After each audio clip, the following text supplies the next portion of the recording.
I'm Patrick Edwards, and the last time I was here, I was with my 18 van, and now I got a new project. This is a replica Mutt Cutts van from the movie Dumb and Dumber.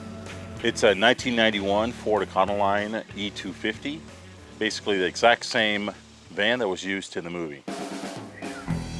I bought this van about 1.5 years ago, and it took me 3 months to turn it into the Mutt Cutts van. I thought Dumb and Dumber was a funny movie, and I thought building a Dumb and Dumber Mutt Cutts van would be fun. It was either between this and the Mystery Machine, and I chose to do this first. The van was sitting for over 20 years. It's been quite a bit of a project to get it up and running again. We went ahead and replaced the engine.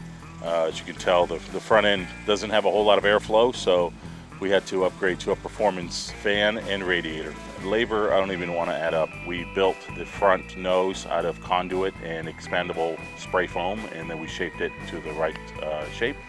We used 3 gallons worth of adhesive, Landau glue, which is what they use to put on vinyl tops on old cars, and it was 15 different area rugs. Yeah, the power of fishing magnets, I think a total of 8 magnets all over the van, including the nose, the tail, the legs, and both ears. The Mutt Cutts sign, I cut it out myself and hand painted it myself, just kind of a tribute to the original van, because the original van was also very rough, very DIY. There's so many things about it that people just love, whether it's the silly legs or the ears flopping or the nose, the tongue. I mean, there's all around a really funny vehicle to look at. It gets a lot of attention.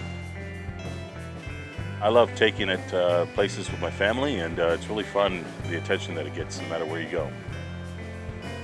Yeah, it's not very practical at all. It's just a show car, it's a tribute car, so the only good part about it is that it's got a lot of room in the back, and I got my kids' mini Mutt Cutts back there that we take around.